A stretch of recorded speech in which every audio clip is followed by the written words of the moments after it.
తెలంగాణలో ఇప్పుడు ఒక హాట్ టాపిక్ రన్ అవుతూ ఉంది. తెలంగాణ మొత్తంలో బీఆర్ఎస్ పార్టీ బీజేపీ పొత్తు కుదుర్చుకోబోతుందనేది ఇప్పుడు హాట్ టాపిక్గా అన్ని పార్టీల్లో చర్చనీయాంశంగా అయింది. ప్రజల్లో కూడా తెలంగాణ ప్రజల్లో కూడా తీవ్ర చర్చనీయాంశంగా ఈ యొక్క అంశం తెర మీదకి వచ్చి విపరీతంగా అవుతుంది.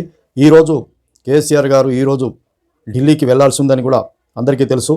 ఢిల్లీకి వెళ్తున్నారని కూడా కేసీఆర్ ఢిల్లీకి వెళ్తున్నారని టీఆర్ఎస్ వాళ్ళు ఈ యొక్క బీఆర్ఎస్ అనే వాళ్ళు మొత్తం కూడా స్ప్రెడ్ చేయడం జరిగింది. అయితే ఇక్కడ ఉన్నది నిజమే, వీళ్ళు అనుకున్నదంతా కూడా నిజమే, ఇక్కడ ప్రజలు అనుకునేది నిజమే, బీఆర్ఎస్ అండ్ ఇతర పార్టీలు అనుకునేది కూడా నిజమే. ఈ రెండు పార్టీలు పొత్తు కుదుర్చుకోవాలనుకున్నది ఇద్దరు అనుకున్నది కాదు, బీఆర్ఎస్ ఒకటే. ఈ యొక్క కేసీఆర్ మదిలో మెదిలిన మాట వాస్తవం. అమిత్ షా గారి మోదీ గారి యొక్క అపాయింట్మెంట్ కోసం ఆయన వాళ్లకు తెలిసిన ఆయా వినోద్ కుమార్ అని మాజీ ఎంపీ, ఇంకా ఇతర వేరే వాళ్ళకున్నటువంటి లింకు వేరే పార్టీలు, వేరే రాష్ట్ర పార్టీ నాయకుల, వేరే రాష్ట్ర పార్టీ అంటే వేరే పార్టీ, బీజేపీ కాదు, బీఆర్ఎస్ సంబంధించి కాదు, ఆయా పార్టీల వాళ్ళ తరఫున మోదీ అండ్ అమిత్ షా అపాయింట్మెంట్ కోరినటువంటి విషయం మనకు తెలుసు. అయితే వీళ్ళు అపాయింట్మెంట్ నుంచి 4-5 రోజుల నుంచి ప్రయత్నం చేస్తున్నాడు. ఈరోజు బయలుదేరాలని చూశారు, కానీ అపాయింట్మెంట్ నో అని చెప్పడం జరిగింది అక్కడ.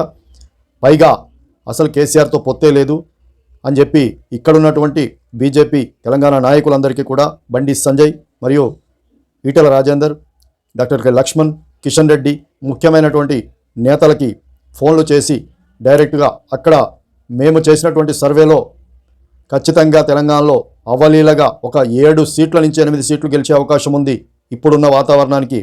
నెక్స్ట్ మీరు గట్టి ప్రయత్నం చేస్తే ఇంకొక 3 సీట్లు అంటే 11 సీట్లు ఖచ్చితంగా మనం గెలుస్తాం, అసలు పొత్తు సమస్య లేదు. ఈ యొక్క సమాచారాన్ని, ఈ యొక్క పొత్తు అనేటువంటి గాలి మాటల్ని మీరెవరు కూడా నమ్మొద్దు. మేమెవరిని ఢిల్లీలో బీఆర్ఎస్ వాళ్ళని దగ్గరికి రాణిస్తలేము, ఎవరు కూడా ఎక్కడి నుంచి కలుస్తా అన్నా కానీ ఆయనకు అపాయింట్మెంట్ ఇచ్చే పరిస్థితి లేదు, అసలు బీఆర్ఎస్తో కలిసే పరిస్థితి లేదు. మనకు మంచి వాతావరణం ఉంది తెలంగాణలో, కాబట్టి మీరు ఎట్టి పరిస్థితుల్లో పొత్తు లేదనేదే ప్రజలలోకి మీరు గంటాపదంగా గట్టిగా తీసుకెళ్లాల్సిన అవసరం ఉందని అమిత్ షా గారు ఫోన్ చేసి మరీ చెప్పడం జరిగింది.